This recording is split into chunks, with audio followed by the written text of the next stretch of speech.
What does Zyn really give you? Not just smoke-free nicotine satisfaction, but also real freedom to do more of what you love, when and where you want to do it. Why bring Zyn along for the ride? Because America's #1 nicotine pouch opens up all the possibilities of right now. With Zyn, you don't just find freedom, you keep finding it. Find your Zyn. Learn more at Zyn.com. Warning, this product contains nicotine. Nicotine is an addictive chemical.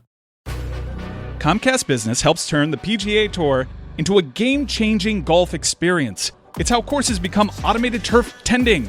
Never looked so amazing tournament backdrops. How 18 holes becomes up-to-the-millimeter ball spotting technological marvels. And how the fan experience gets turned into mobile device paying unforgettable moments. With leading networking and connectivity, advanced fiber solutions, and expert partnership, Comcast Business is powering the connectivity of the PGA Tour. Powering possibilities. This is the Dan Le Batard Show with the Stugotz podcast. This episode of the Dan Le Batard Show with Stugotz is presented by DraftKings. DraftKings, the crown is yours. Stugotz, Alex Palou isn't just a champion. He is the greatest. And I don't know whether he's willing to say he's the greatest or not, but he's a 3-time IndyCar Series champion. He's looking to go back-to-back this season. He's won 5 of his last 6 races, which is crazy, and finished second in the other one. And he got the Indy 500 yesterday. He's the first Spaniard to do so. So we're very excited to have Alex on the show. Thank you for joining us, Alex. What have the last 24 hours been like for you? How did you sleep? How did you celebrate? How crazy has life been? Thank you guys for having me in the show, but it's been crazy. As you can see, I lost my voice. Been a lot of screaming and celebrating with the team, with the family. Can you tell me what the highlight was after winning and all of the experiences of the last 24 hours after the winning? Does it have to be the milk? Yes, I would say the milk. The milk is the biggest tradition, right? And it's the biggest difference to all other races. Instead of champagne, it's milk, and that milk tasted so good. I loved it, every second of it. But I would say the victory lap we did at the end. So basically, I went over a pickup truck, and I did a lap after the race was complete, just saying hello to the fans and thank you. So that it was the first time that I was able to experience so many fans and to celebrate with them. There was a lot of people that stayed with us to celebrate at the end. So that was probably one of the highlights. How about in terms of people you heard from, somebody you were able to share it with, that it was a little extra moving than it might have been somebody who understood what it meant for you to win this race? I haven't had much time to go over the phone and all the messages. Honestly, it's been nonstop. But I heard there was Pau Gasol that used to be in the Lakers.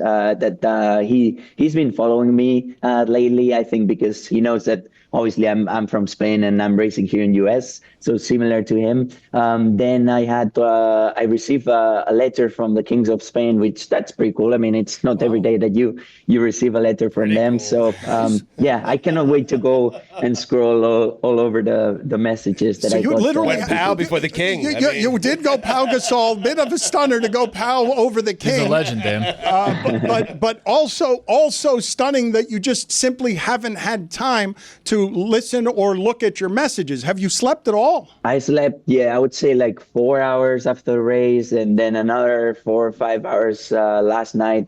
We went to the banquet celebration last night in Indianapolis, and we got to New York at about 1 a.m. So it's been nonstop, but honestly, it's been amazing. Like I'm enjoying every second of it. I'm very tired, but I'm loving.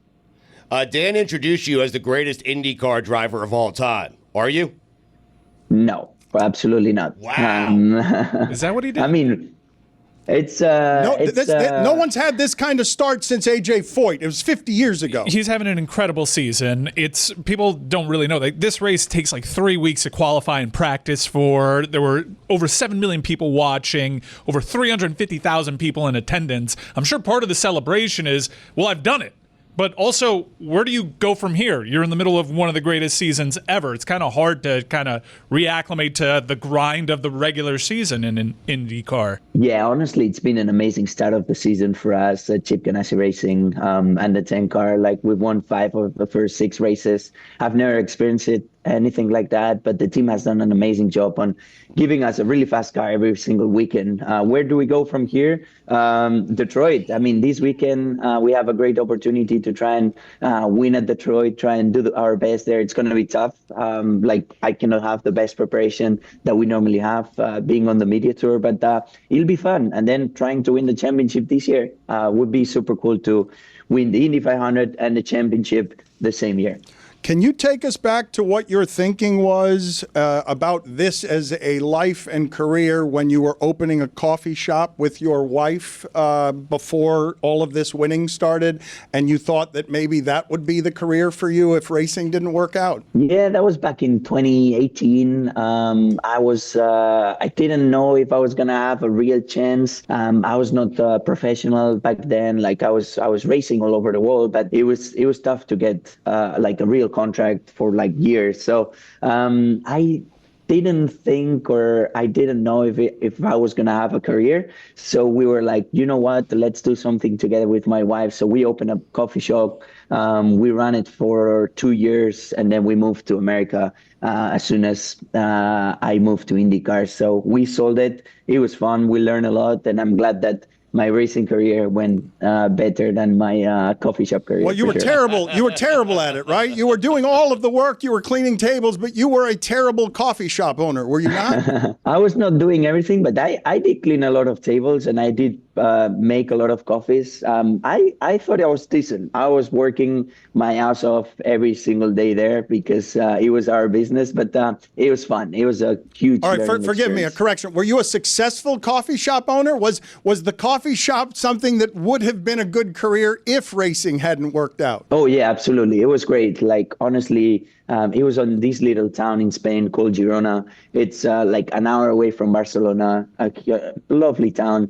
And yeah, it was going really well. Then COVID hit us. We were still doing great, but yeah, I think it would have been a good business still. All right, today. so, but if I had come to you then and said, what do your wildest dreams look like that are realistic right now in racing? Does it look anything like your last 6 races? Absolutely not. Like, my goal back then was to hopefully one day be part of IndyCar. When I say be part, it's just like have a contract of like 1 year and be able to make all the races and have fun and hopefully get a win or something. But yeah, it was not what we have today. This is a wild dream that I'm living on, and yeah, it's insane. It seemed like the conditions this year were unique. The track was damp because it was a delay as all the drivers were in their car. You had very seasoned veterans making mistakes, cars stall out on the pit. Connor Daly admitted to peeing himself.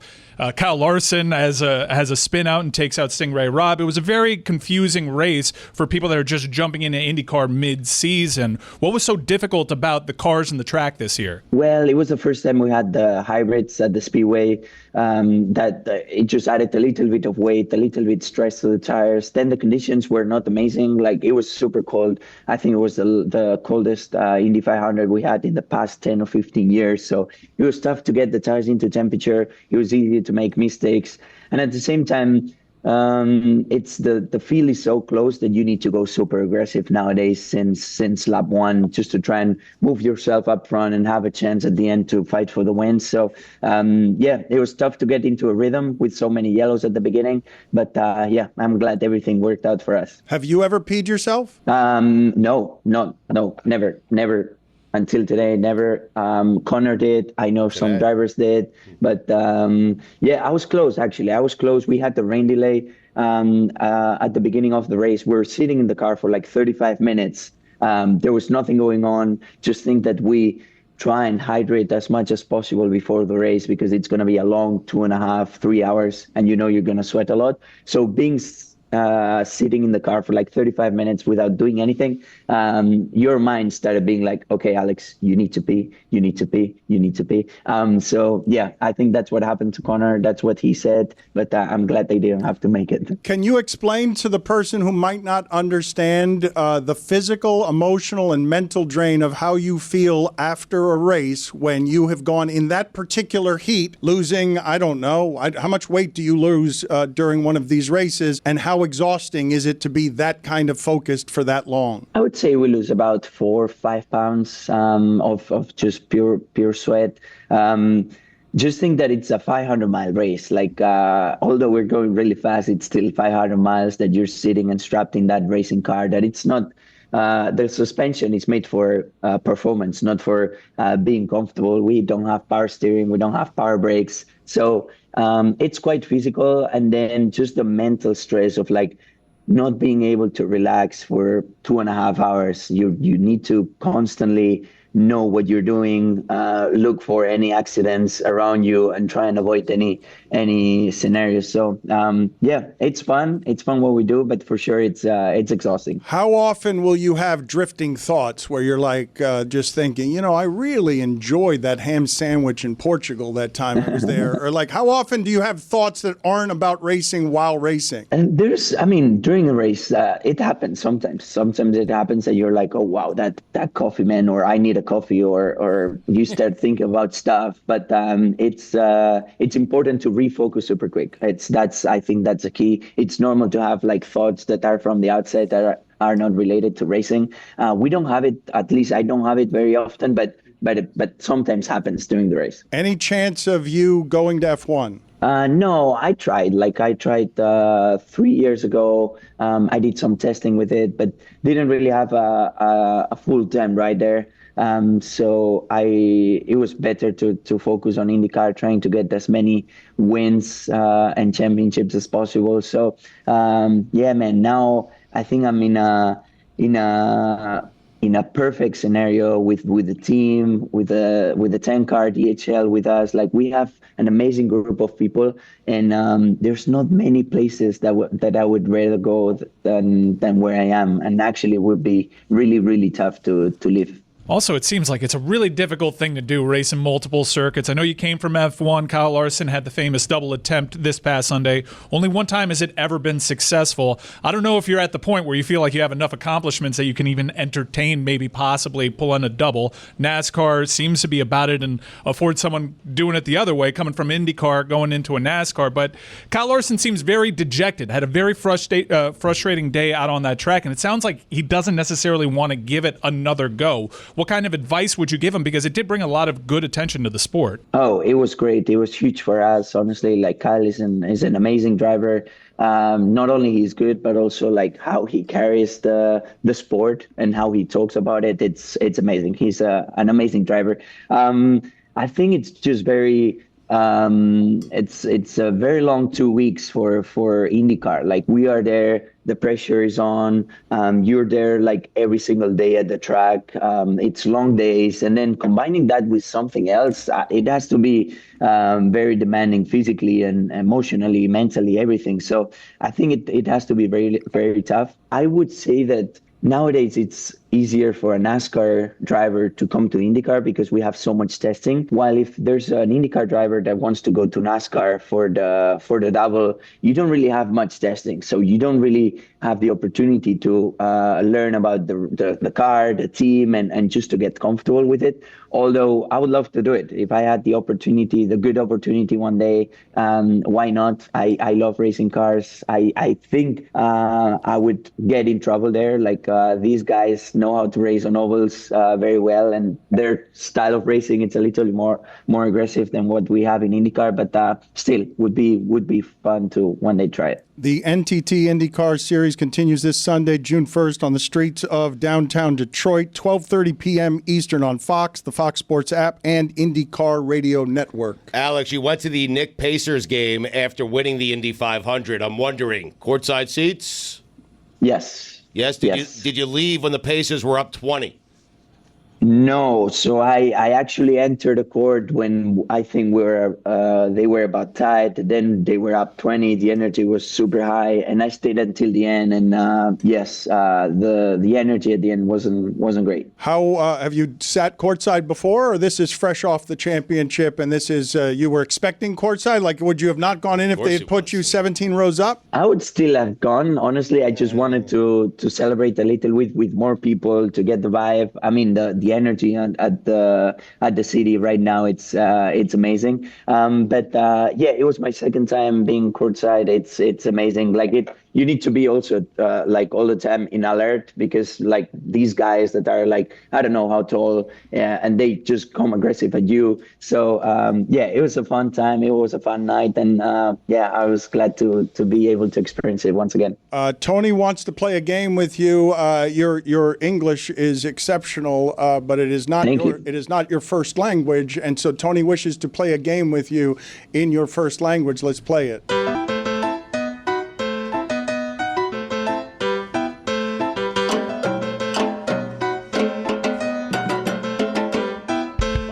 ¡Dímelo, mi gente!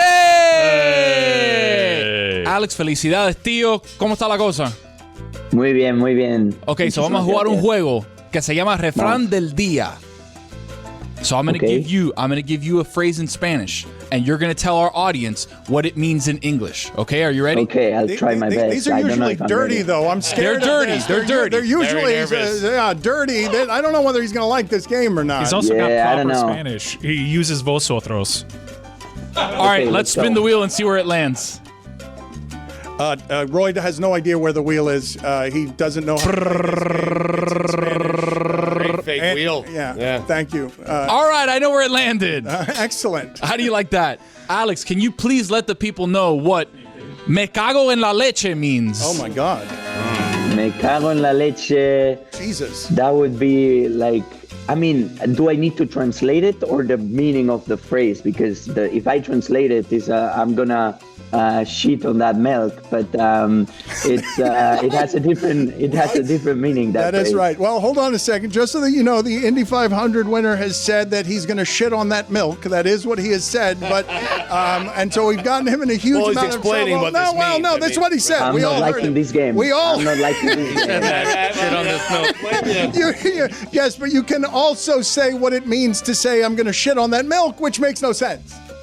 Yeah, it makes no sense, but it's more like saying "dang it" or some words that I prefer not to say here.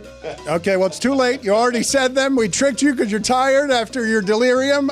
On this one last note before we let you go, can you explain to us the historical perspective of what it means to win this particular race, which is different for anyone who cares about racing than all the other races? It's huge. It's amazing. It's unbelievable to be in this position, to represent the Speedway, to represent the 500 miles, and I would say motorsport in general. It was a dream of mine to one day be here.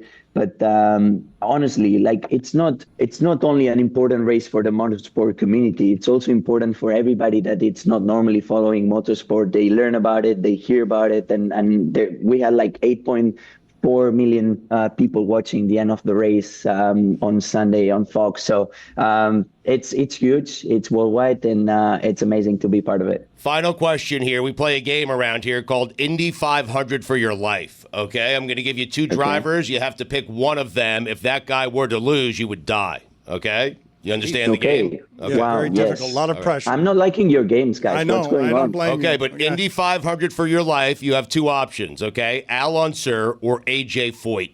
Who you going with? I would say probably AJ Foyt. Yeah, you're living. Yeah. All right, congratulations. Yes. Alex gets to live. He's the first racer since AJ Foyt in 1979. 5 of 6 races, and again, he finished second in the other one, and he also shits on your milk. Thank you, sir.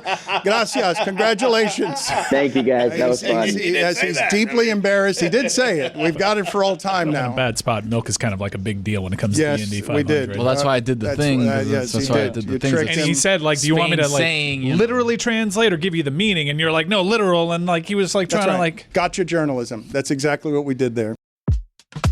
Dan wouldn't understand this. He's busy running a content circus. But if you're actually running a business, then you know. Hiring the right people isn't just important, it's everything. And that's why LinkedIn Jobs is an absolute game changer for small business owners. You're juggling payroll, logistics, maybe even mopping the floors before you open. You don't have time for flaky resumes, ghosted interviews, or job boards that feel like a black hole. When it's time to hire, you need a partner who grinds just like you. LinkedIn? They don't sleep. You clock out, they clock in. They'll help you write the job post quickly and clearly. Promote it, you'll get 3 times more qualified applicants. Not a guess, real data. And once it's live, LinkedIn helps you amplify it by sharing it with your network. You can even add that hashtag hiring frame to your profile, which doubles the number of qualified candidates you're likely to see. This is built for business owners who care about getting it right. Post your job for free at linkedin.com/DLS. That's linkedin.com/DLS to post your job for free. Terms and conditions apply. What does Zyn really give you? Not just smoke-free nicotine satisfaction, but also real freedom to do more of what you love, when and where you want to do it. Why bring Zyn along for the ride? Because America's #1 nicotine pouch opens up all the possibilities of right now. With Zyn, you don't just find freedom, you keep finding it. Find your Zyn. Learn more at Zyn.com. Warning, this product contains nicotine. Nicotine is an addictive chemical.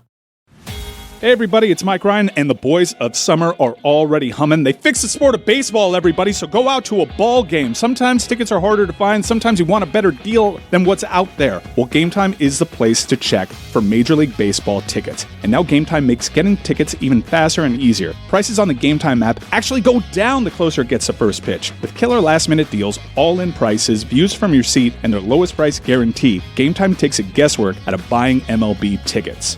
You may be asking yourself, Mike, what does last-minute deals even mean? It means you can save up to 60% off buying last-minute tickets for sports, concerts, comedy, and theater, the whole gamut.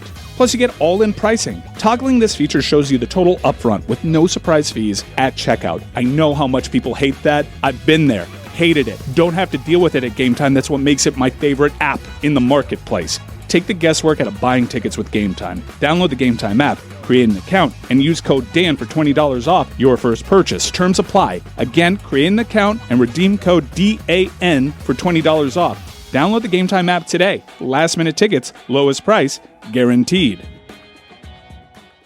Dan Le Batard. What is the worst part of the life? Stugotz. The worst part of the life of what? This is the Dan Le Batard Show with the Stugotz.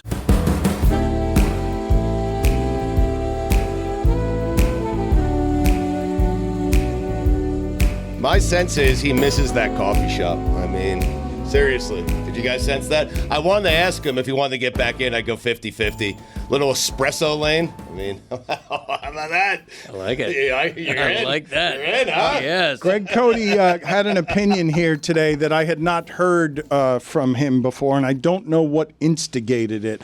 Greg Cody has said that in general, cities are bad at celebrating championships. And first of all, I don't know how he arrived at the take, and I don't know why he's having it today. Is there something in particular that got your attention on celebrating championships where a city did it poorly? Well, there was the thing in Liverpool. They were celebrating a soccer championship, and a car, it wasn't terrorism or anything. Maybe it was an accident, but a car drove into a crowd.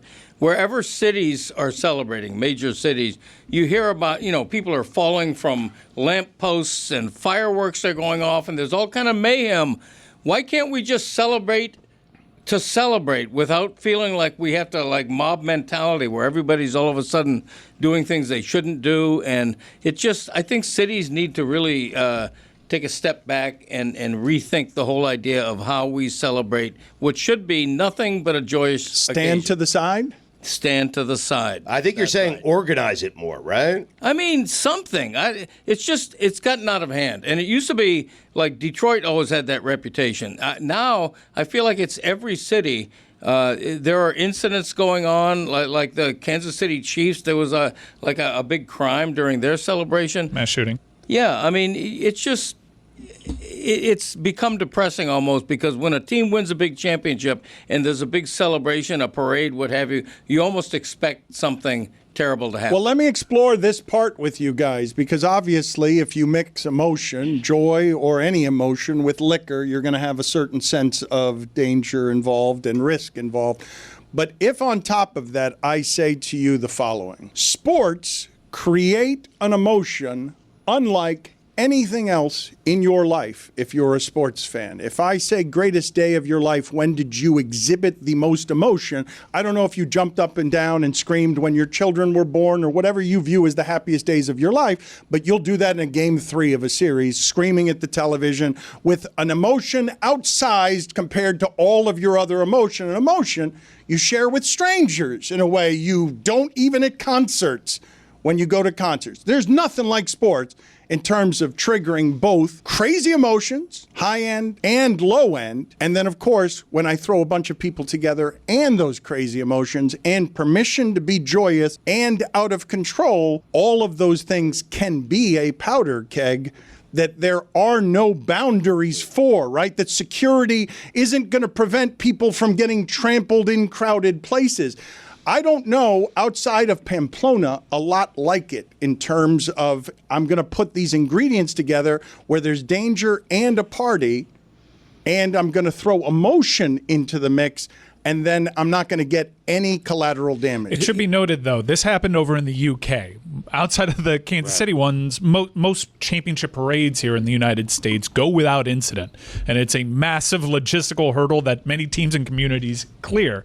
This one was different, and I think you're fair to criticize if you watch the buildup and how that video happened with this particular attack. It seemed totally avoidable, and a building up of tension and all the emotion, and yes, certainly some alcohol fueling to it, but this was a very UK issue, this particular incident. Well, when you're in a stadium, I think one of the greatest parts of being a fan is you're in the stadium, the home team scores a big touchdown, wins a huge game. You're high-fiving with neighbors in the stands that you don't even know, right? There's a real community feeling. There should be that same thing when 100,000, 300,000 people are gathering to celebrate winning a championship. But it, as often as not, and I don't think it's rare that it happens, as often as not, it gets out of hand. Whether it's just a few people causing trouble, I don't know the dynamic of that. It's free, and it's a free-for-all. But there's no assigned seating. Why does it become a free-for-all? Because it's free. And everyone wants to try to get the best seat. That's part of the problem. They're fighting to get closer to the parade. I don't think you're right, though, the math. I'll have to call my math friends. But I don't think you're right on the idea that it happens more often than not. You'll have your occasional arrest, but obviously something like what happened in Liverpool is noticeable enough that it's not common in any way for a car to go careening into a crowd. And also then the subsequent reporting to show it's not terrorism, because we've got that general fear around everything that we're doing around the globe these days. But I want to ask all of you, what finishes second place to this set of ingredients? The joy around winning a championship, creating for a bunch of human beings an outward emotion all of us can see that looks bigger than any other emotion they've shown in their life for anything that they get to share with strangers and a community. I want to know what the distant second is on now add liquor to that and see where all of it goes and how dangerous that will be if I put all of those things together. I think that contextually, too, there were other trophy celebrations going on in the UK simultaneously. Tottenham won their first trophy in over 30 years for the Europa League final, and they've had a dreadful season, so they had every reason to party to the absolute peak. Went without incident. Crystal Palace is a club that never wins trophies. They win the FA Cup. They have their big celebration. Liverpool, championship parades, fairly commonplace recently over there. I think if you look at this in a vacuum, you can make all sorts of changes and everything like that, or you can look at it on the surface and realize we don't really see things like this. I don't know all the times a car has gone careening into pedestrians during a parade. I understand the images were shocking, totally avoidable, really heartbreaking, but I don't know if you want to stand in the way of tradition because this one incident when there were a lot of breakdowns here. The last time it happened was in New Orleans, where a car drove into a crowd. It wasn't celebrating a championship. No, that was a terrorist attack.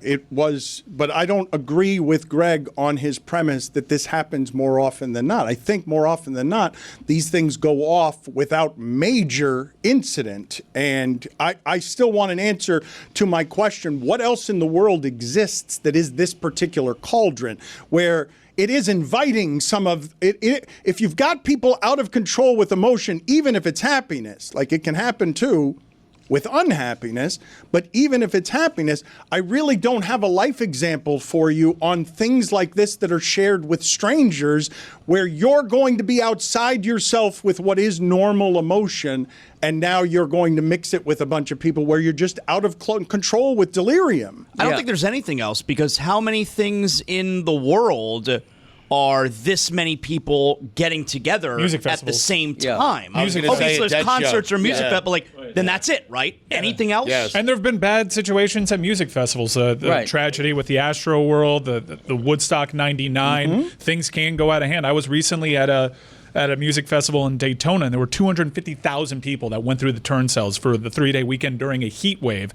And you would think, metal festival, all the makings of things going bad, and they go out of their way to lower the price of water, allow re-entry. Really good concert organizers go out of their way to mitigate some of these circumstances that could lead into a tragic situation like Astro World. You get a Scarlet Fire second set at a Dead show, you'll see strangers hugging strangers. The fact it's a lyric in the song. Strangers stopping strangers just to shake their hands. That's drugs, though. That's not emotion. Oh, it's totally mushrooms, yes.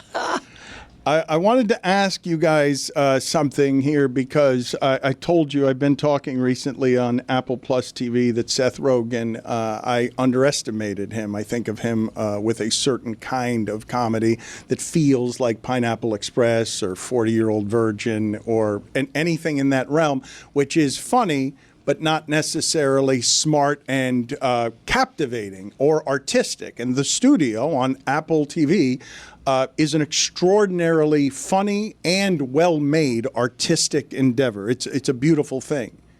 But there's another thing that I've seen recently in comedy that I cannot recommend strongly enough. And you know, if you've been listening for a while, that I regard this man as a genius because of his comedy being just so extraordinarily likable and enduring.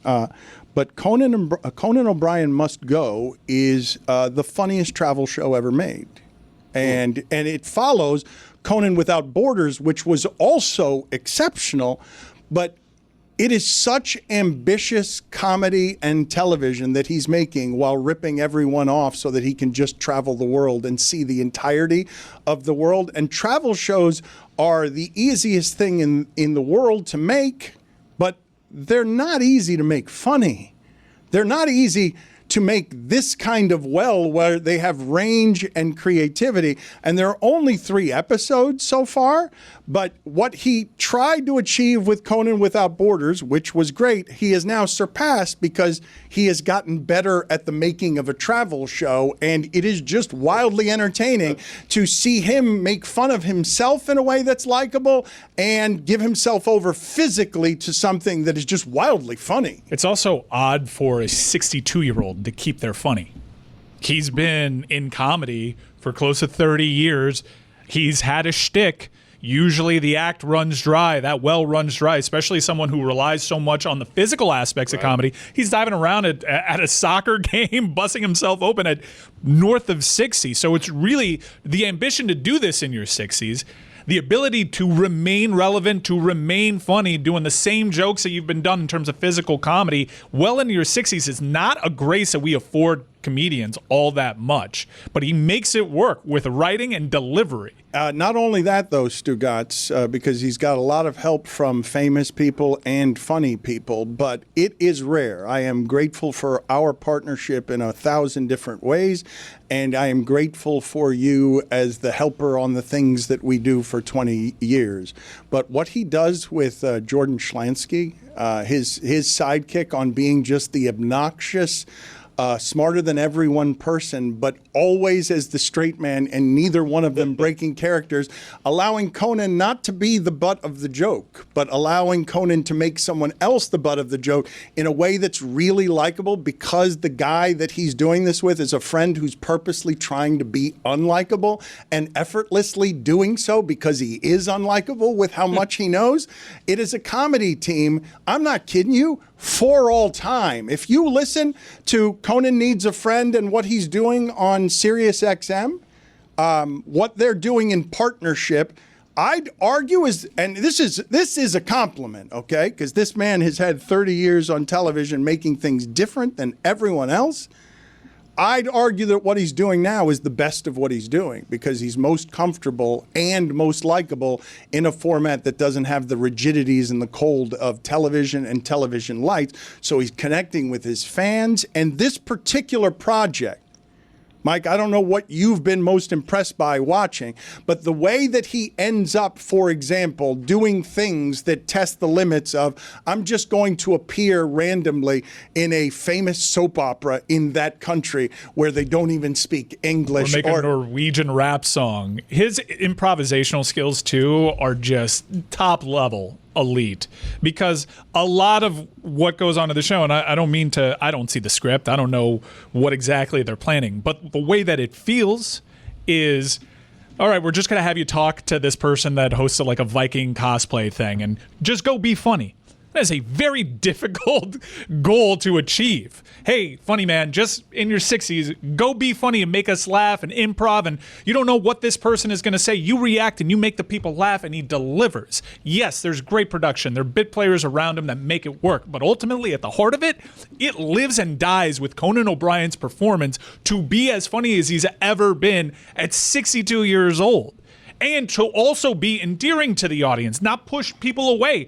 A guy doing physical comedy and doing the same shticky stuff that you've seen him do, that can grow tired and grating on an audience, and he finds a way to apply enough humanity and be likable enough that you end up rooting for him, even when he's antagonizing people around him. It's a special skill that he has. Stugotz, I cannot tell you how high a compliment I'm giving him personally, given how much I admire 30 years, more than 30 years of work for somebody who worked on The Simpsons, and his talk show was groundbreaking even amid the giants of late night television, to call the work he's presently doing the best of his career. It's just a huge tribute to wherever it is his neuroses and his needs for attention make him somebody who has to be the clown who gets people's attention and knows how to get their attention with funny, but also pulls off the second trick, which is the hardest thing to do.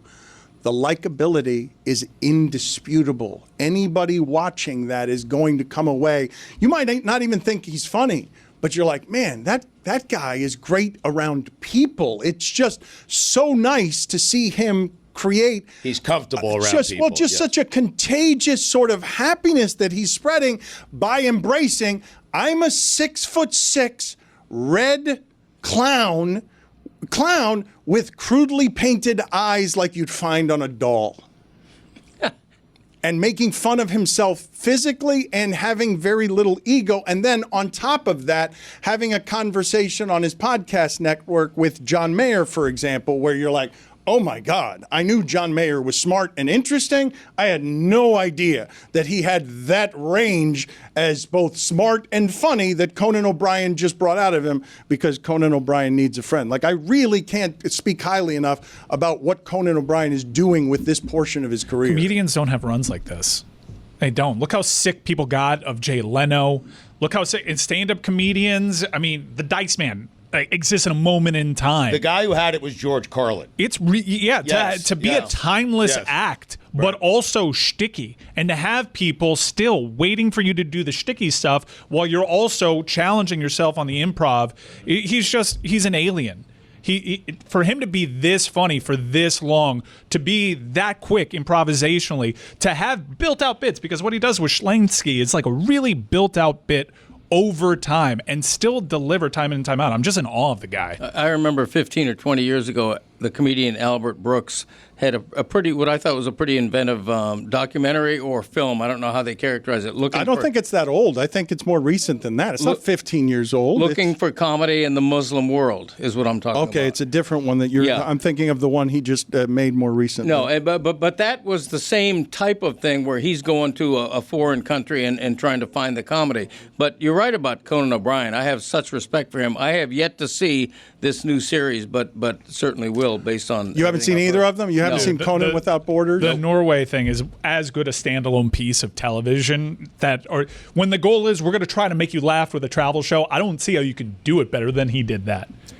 I would recommend it strongly. I would also say to you, Roy, see if you can find for me, because when he mentioned Albert Brooks, I saw the recent documentary on Albert Brooks that I believe was done by Judd Apatow, who has also done a very good documentary on Gary Shandling. And the details escape me right now on how the father of Albert Brooks died, but I want to get to that story before we get out of here, because comedically, it's dark comedy perfect for Albert Brooks's father to die, I believe, during a speech or during a performance at a friar's roast of some sort.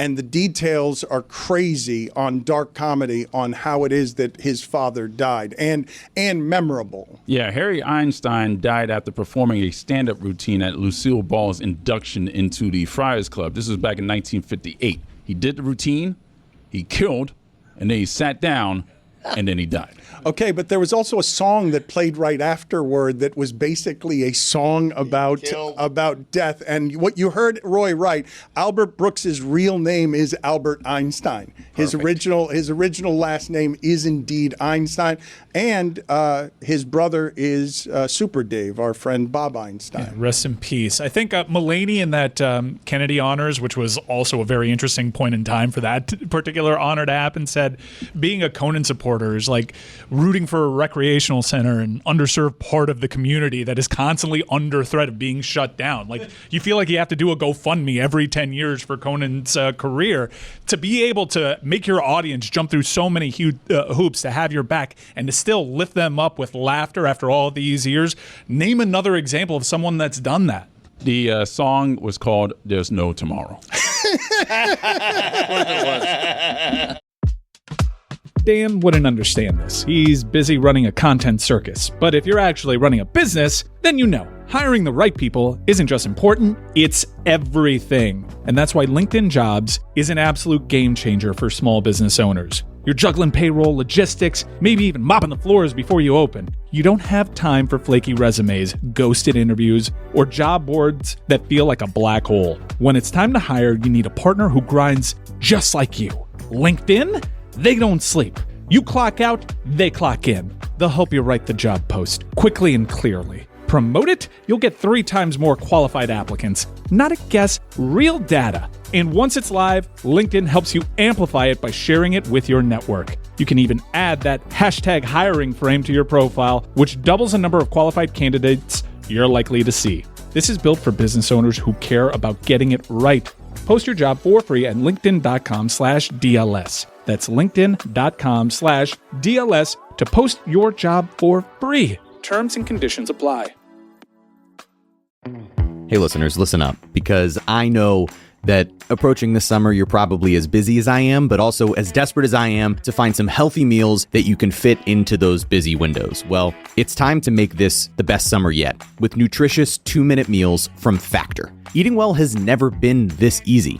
Just heat up and enjoy, giving you more time to do what you want. Get outside instead of prepping and cooking indoors. Factor Meals arrives fresh and ready to eat. It's perfect for any active lifestyle, because with 45 weekly menu options, you can pick gourmet meals that fit your goals. Choose from Calorie Smart, Protein Plus, Keto, and more.